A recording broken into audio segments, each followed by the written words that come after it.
Tripura is not a dumping station जहां पे कोई भी बांग्लादेशी कचरा आके फेंक देगा। बांग्लादेश का कोई भी गंदगी त्रिपुरा में फेंक देगा डस्टबिन समझ के, गार्बेज समझ के।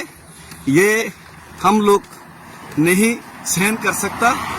और जब तक त्रिपुरा का भूमिपुत्रों को उनका राइट्स नहीं मिलेगा तब तक हमारा लड़ाई और संग्राम जारी रहेगा।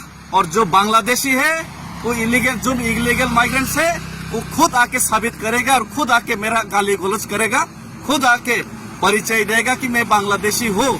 मैं तो किसी को चोर नहीं बोला, घर में चोर घुसा ये बोला, लेकिन जो चोर है खुद आके बोलेगा घबराहट में कि मैं तो चोर नहीं हूँ। तो जो इलीगल माइग्रेंट बांग्लादेशी है वो खुद आके ये सब बात मेरा विरोध करेगा, सामने आके वो खुद बांग्लादेशी परिचय करेगा। तो कोई एनआरसी का जरूरत भी नहीं, कोई आइडेंटिफिकेशन का जरूरत नहीं, वो लोग खुद आके परिचय करेगा। तो इंडियन गवर्नमेंट ऑफ इंडिया, आप लोग खुले आंखों से ये देख रहे हैं। अगर ये खुले आंखों से देख कर भी अगर आप लोगों ने एक्शन नहीं लिया तो ये एक हिंदुस्तान के लिए सिक्योरिटी थ्रेट और फ्यूचर जनरेशन के लिए थ्रेट होगा। धन्यवाद। हिंदुस्तान जिंदाबाद।